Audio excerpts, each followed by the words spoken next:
presenting Orson Welles as the third man.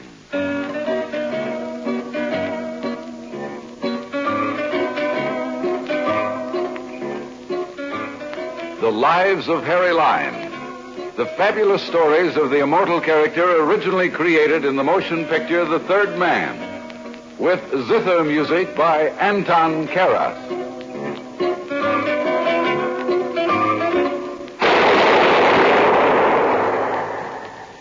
That was the shot that killed Harry Lime. He died in a sewer beneath Vienna, as those of you know who saw the movie The Third Man. Yes, that was the end of Harry Lime. But it was not the beginning. Harry Lime had many lives, and I can recount all of them. How do I know? Very simple. Because my name is Harry Lime.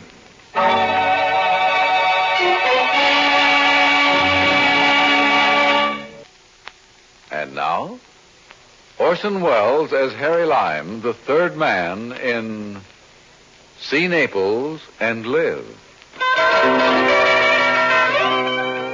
Once upon a time, there was an exquisite and huge emerald locket which spent most of its life looking out of the world from the rather fleshy neck of a Mrs. Donaldson as she waddled like a golden duck across the international social horizon.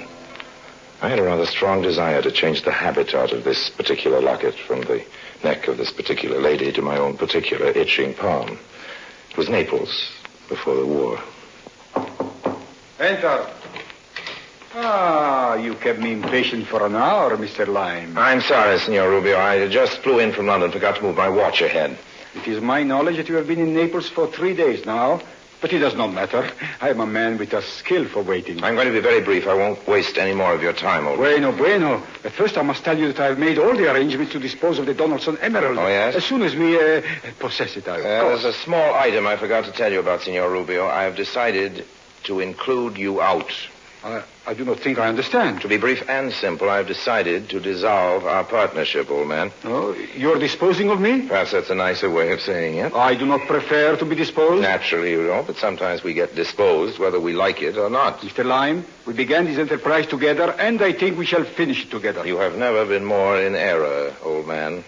Now, you must forgive me for running off my... A moment, Mr. Lime. Yes? You recall Carlos? I do. And that young man from Innsbruck, I forget his name. You mean Mannheimer? Yes, if it were possible, they would be very sorry they were rude to me.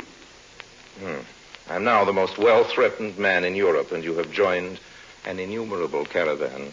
Arrivederci. Don't farewell me yet, Mr. Lime. Sorry, but I really must. Do not force me to shoot you. If you take one more step toward the door, I will fire. Now, don't be a complete fool, old man. If they found a dead man in your room, they'd hang you. I will be easy with you. Just tell me where Mrs. Donaldson is, and I will forgive you your ungratefulness. Rubio, I'm on my way out. If you fire that gun, the police will be here before you can get out of the hotel. Buongiorno. There's a saying in this city, see Naples and die. It only proves that life is very short and uncertain for us all. Goodbye, old man. Believe me, I am not a professional hero. But I was not at all concerned about Signor Rubio putting a bullet in me, not in his hotel room. I hurried to the pier where the Arcturus was about to dock. She was carrying precious freight, Mrs. Donaldson. I'd already made arrangements with one of the customs officials to hold Mrs. Donaldson up on a pretext of going through her luggage. A few thousand liras did the trick. Oh, you stubborn man. I tell you there's nothing contraband in my luggage. You've already gone through my clothes twice with your dirty hands. Amy, talk to this man. He doesn't understand a word of English. My Italian is worse than his English. Mi rincresce tanto, signora, ma è necessario. Ho istruzione di esaminare il vostro bagaglio. Deve aver pazienza. What seems to be the trouble here? Thank heavens, an American. I have no idea why this idiotic official is rummaging through my clothes. That's just a matter of form, you know. You'd think I was a smuggler or something. I've been to Naples many times, and there's never been this ridiculous fuss. I'll talk to the American consul. See to it that this man loses his job. I wonder if you could talk to him. That is, if you can speak Italian. Of course, I'd be only too happy to. Let me see what I can do. Che cosa succede qui? È di regola di esaminare ogni 25 passeggeri. No, questo non è necessario. Conosco il signore. Questo è il mio caffè. Ah, signore, mi rincresce tanto di aver dato alla signora tutto questo disturbo. No, veramente. Niente. It's all right now. You're cleared. Here, let me help your bags. Thank you ever so much. I don't know what I would have done without you. Amy, get one of those porters to help us with the luggage. Yes, Mrs. Donaldson. I have my car here. I'll be glad to give you a lift to your hotel. Oh, I wouldn't want you to bother. Oh, no bother at all. One fellow American to another, you know. Thank you. These taxi drivers rob you mercilessly. Oh, it's a pleasure. It's a pleasure. My name is Lime. Harold Lime. I'm Mrs. Frederica Donaldson. I'm so glad we ran into you. A wonderful piece of luck. Well, let's say we're well met.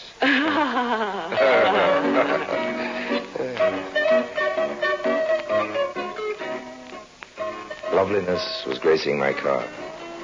Loveliness in the form of the emerald locket around Mrs. Donaldson's neck, and loveliness in the form of Amy Collins. She was Mrs. Donaldson's hired companion. She had red hair and eyes to match the emerald, and she liked me. I think she liked me. Every so often I'd catch her eye. And she'd turn away, as if she were guilty of something. Really, Mr. Lime, I've never been so humiliated. Just standing there with that man poking away at my underthings, messing up all my clothes. Absolutely no regard for our feelings. Something should be done about this. He was only following instructions. I don't think he meant... And doing anything of the sort, he was just being malicious and perverse. If it weren't for Mr. Lime, I don't know what would have happened. We're deeply indebted to him. Oh, you don't owe me anything at all. I did what any other American would have done, Mrs. Donaldson. I wish we could repay you for your kindness. Well, you know, I think maybe you can. Wonderful. Just tell us what it is. Well, I've got to buy my sister a gift. It's her birthday. I don't know too much about jewelry, so I wonder if either of you could come along and help me shop. Of course we can. Amy does most of my shopping for me. She's very good at That's it. Wonderful. I'm sure she'd be delighted to help you. Don't you want me to help you get your things unpacked? I'm already unpacked, thanks to that customs official. No, you go ahead. Just drop me at the hotel. You don't mind, do you, Miss Collins? Oh, no, not at all. Good. It's a relief. Now, I'd like both of you to be my guests at dinner tonight. That's very kind of you. We'd be delighted. Oh, it's my pleasure, Mrs. Donaldson. Really, it's my pleasure. We deposited fat Mrs. Donaldson in her room, and then Amy and I went shopping. I took her along to the Corso Vittorio Emanuele, one of Naples' better thoroughfares. What are you looking for, Mr. Lime? Please, call me Harry. All right. May I call you Amy? If you wish. You don't sound very enthusiastic. Please call me Amy. That's much better. What do you want to buy for your sister? Some nice jewelry, a necklace or a locket, something like that. Mrs. Donaldson was wearing something pretty, something like that. You don't know much about jewelry, do you? Well, I know what I like. Most of the time, the things I like you can find in a dime store. You won't find Mrs. Donaldson's locket in a dime store. It costs about $20,000. $20,000? You're kidding. No, that's a real emerald she has set in the locket. Well, she must be crazy traveling with a thing like that flashing on her neck. Oh, well, it's not very wise, but she's very sentimental about it. Her husband gave it to her just before he died.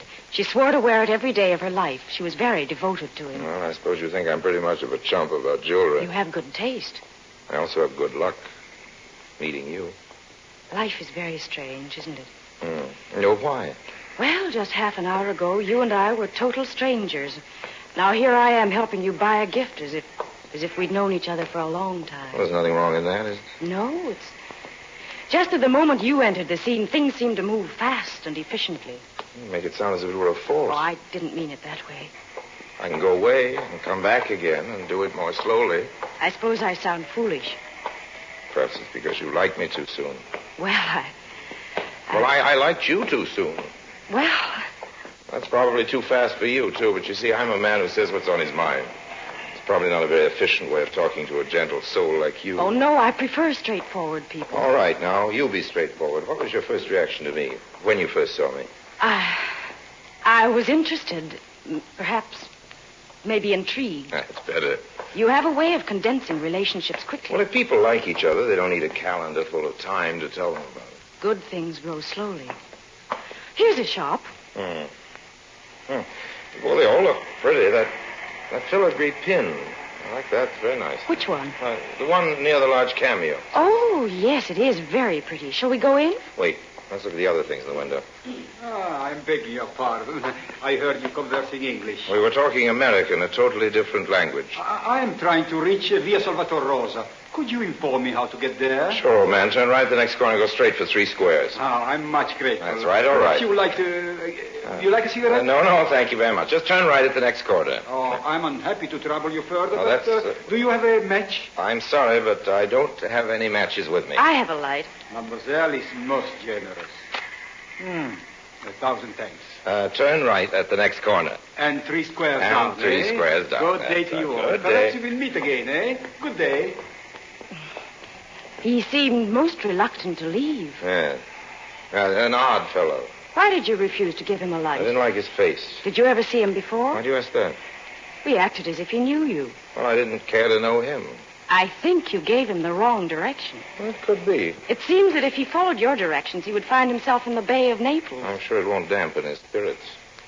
Shall we go in now? Yes, of course. There's just one thing I'd like to ask you. I'll answer anything you want. What do you do for a living? For a living? Oh, I'm a dealer in objets d'art. I wander through the world collecting the best things. Sounds very interesting. It is. It's often quite exciting. Now, let's go in and buy that filigree pin.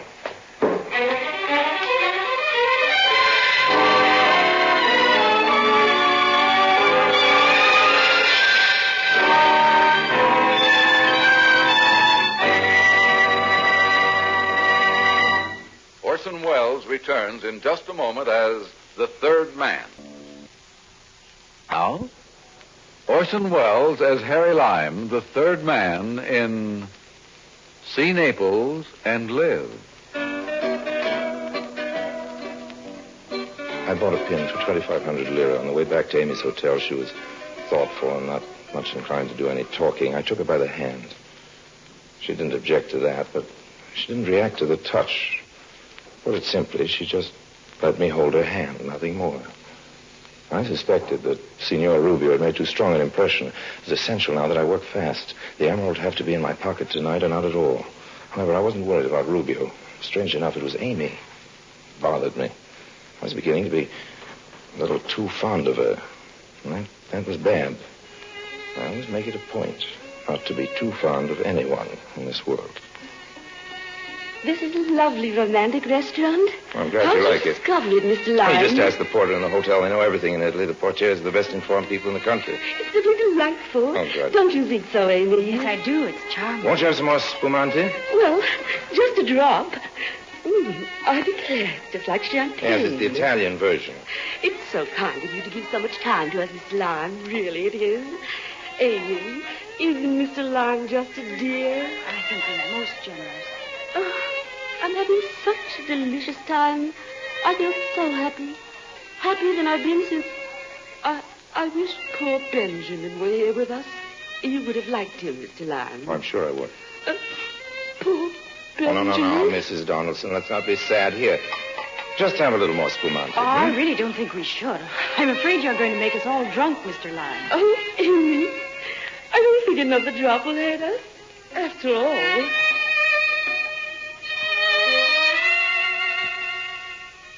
By this time, Mrs. Donaldson was becoming thoroughly relaxed.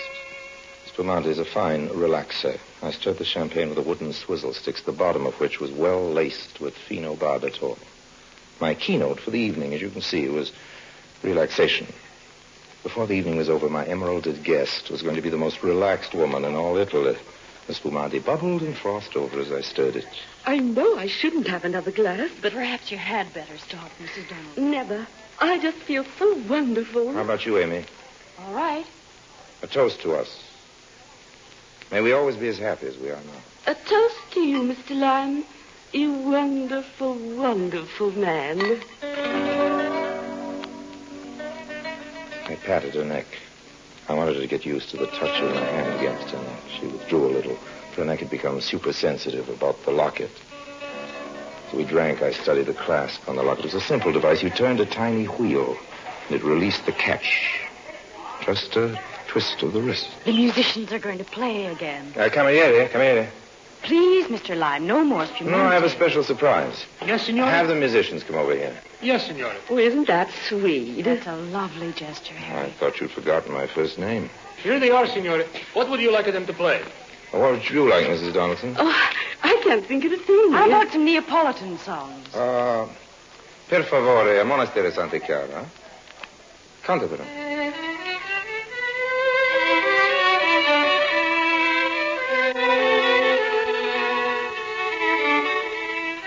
It was going to be very easy. They were completely at ease, and they trusted me.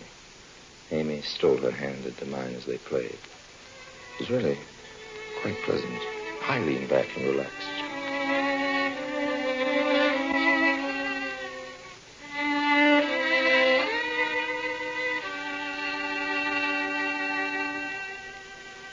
That was just beautiful. Very good. Thank you. Molto grazie. Here's something for the lads. Oh, grazie, signor. Did you enjoy it, Mrs. Donaldson? They played divinely. I have a wonderful idea. How would you all like to go for a drive to Pompeii? At this hour? Yeah, it's only 10 o'clock. It's a full moon. It'd be quite a thrill. I'd adore to go. Fascinating place. I've been there many times. Well, you have to see it at night. Isn't it That's all right. closed? Of course it is. We can go in through the back way near the arena. I'm willing if Mrs. Donaldson is. Try and stop me. What a marvelous It's idea. just one thing. What is it? Amy told me about your emerald locket. I think it'd be safer if you left it at your hotel. In the safe at the hotel. Don't you worry about it. I never take it off No, but my really. neck. Except when I retire. Don't worry about it. It's perfectly safe. Besides, we won't find any criminals in Pompeii. No, I'm sure not. But all the same, I'd feel better if you left the Oh, locket. no, I can't do that. Please don't fret about it. All right, if you're sure. Let's go right now. Just let me pay the bill. Cameriere? Yes, signor. Conto, per favore. Check. Sì, signor. It was less than an hour's ride to the ancient, extinct city of Pompeii, lying like a corpse at the foot of its killer, Vesuvius. We entered through the gardens of an ancient home. The moon shone down hard and white, lighting up the empty city. Isn't it thrilling? Beautiful and frightening. A chap by the name of Trebio Valenti used to live here. He hasn't been home for nearly 2,000 years. Here we are in Abbondanza Street. It's in perfect condition. Isn't it exciting? It's unbelievable. Look at the gutter. You can see where the chariot wheels made deep ruts in the stone. What a narrow street. We can walk in the gutter. I don't think we'll be run over by any chariots tonight. Where does this street lead To to? the Forum. What about those lovely buildings? Oh, they're old mansions. Belong to a couple of rich fellows. See the sign on the wall? What does it say? Post no bills. In Latin. And the sign alongside of it? Down with such and such a tyrant. Time has worn away the name. It's just amazing. It's all beginning to make me feel faint. Now, don't you feel well, Mrs. Donaldson? I feel fine. Just sleepy. I don't know why I should feel sleepy when I'm so excited. Don't you want to sit down? Maybe I'd better. We'll just rest for a moment. I think we'd better go back. We will, but first we'll let Mrs. Donaldson catch a few minutes' rest. There's a marble bench in the atrium of the Casa de Ceriali. He used to be an arrogant rich man who didn't like the strangers visiting his palatial home, but I don't think he'll mind now. Oh, it's lovely in Here we are. You sit down, Mrs. Donaldson, and rest your shoulder against mine. There you are. You're darling, Mr. Lyme. Amy, if you walk into the other room to your right, you'll see some excellent frescoes. They're beautifully preserved. May I have the flashlight? Yes, here. Mrs. Donaldson was sleeping softly. I pressed my fingers against her neck to test her responses. There was no reaction. Tried it again so that even in her sleep she would feel no alarm, become accustomed to the feel of fingers around her throat. She slept peacefully on. I quickly unloosed the catch on her throat cable, not to slide the locket, picked it gently off her neck. At the same time, I held her hand to divert a sensation of touch. It was done quickly. I was ready to make my silent departure, gently propped her against a pillar.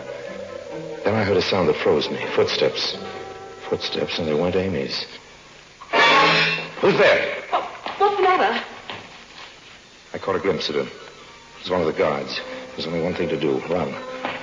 Strada Stabione, I turned the corner and ran into one of the old Roman baths. I made for one of the rooms, expecting it to have another exit. It was dark, and I fumbled around. I had a very unpleasant feeling when I became aware that the only way out was the way I came in.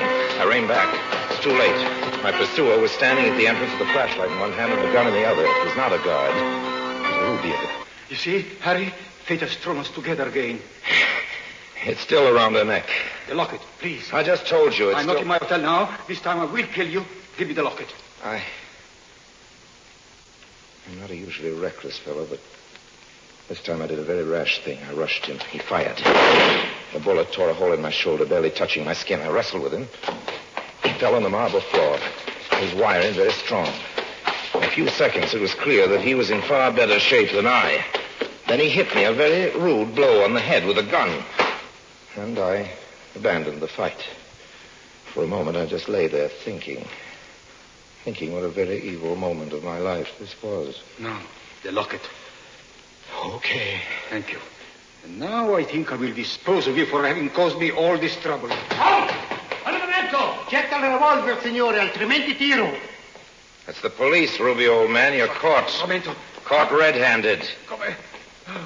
But the emerald. It doesn't belong to you, old man. Better go along quietly with the police. God, Look, there's some more of them coming through the down. door. I mean, he's putting up a fight. Remember what I've always told you, old man. Crime doesn't pay.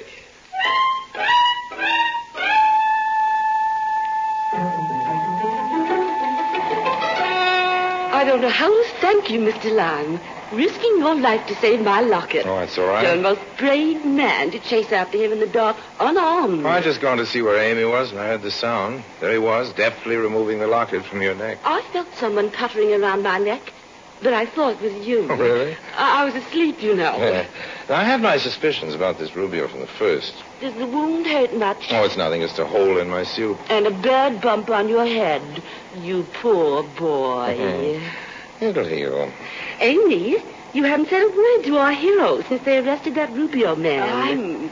I'm just stunned. Oh, I'm sorry we got you into this. I never should have taken you to Pompeii. It's all my fault. Of course not. That terrible man would have tried to snatch the locket wherever I was. It's just a lucky thing I met up with you. I'm going to give you a gift.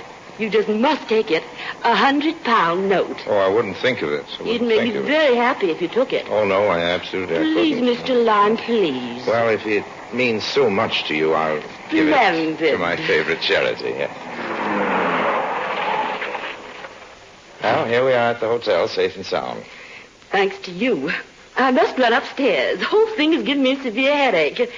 You will call me in the morning, won't you, Mr. Lime? Indeed, I will, Mrs. Donaldson. Good night. Good night. Oh, Amy, can I have a word with you? I'll be up in a moment, Mrs. Donaldson. Of course, dear. Good night again. And bless you, Mr. Lime. I'm sorry about this evening, Amy. So am I. Let's meet for lunch tomorrow. No, Harry. Why not? I never saw the frescoes on the wall. You didn't? No, I didn't find them, and I walked all the way around. I saw you from the front entrance. Oh. Besides, a man who deals in fine arts would know an emerald locket from a dime store trinket. Yes. Should have thought of that. I was beginning to like you very much, Harry. Oh, I'm sorry. I'm not the kind of man you'd like to begin to like a little more. It's a pity. You want to see me again, ever? It'll never be any good. Well, you might as well have the filigree pin. What about your sister? I haven't spoken to my sister in 10 years. She doesn't approve of me. Supposing I give it to you. No, thanks. You mean you wouldn't take it? No, I couldn't. Well, supposing if you didn't take it, I just threw it away. Oh, but you shouldn't do that. Oh, I won't. We were just supposing. Now, goodbye, Amy. There's no supposing about that, I suppose.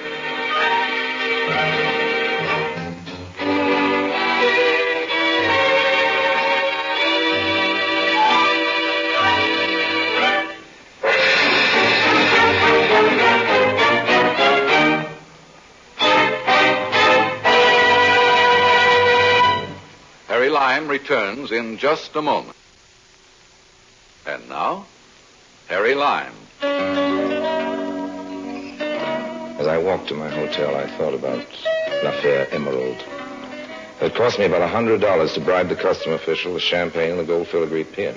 The reward left me with a profit of $270-odd plus a bump on the head and a hole in my suit. I'd lost the lovely green emerald and the lovely green eyes of Amy. The emerald didn't bother me too much, but Amy. Oh, Amy. She nearly interfered with the great romance of my life. My love for Harry Lime.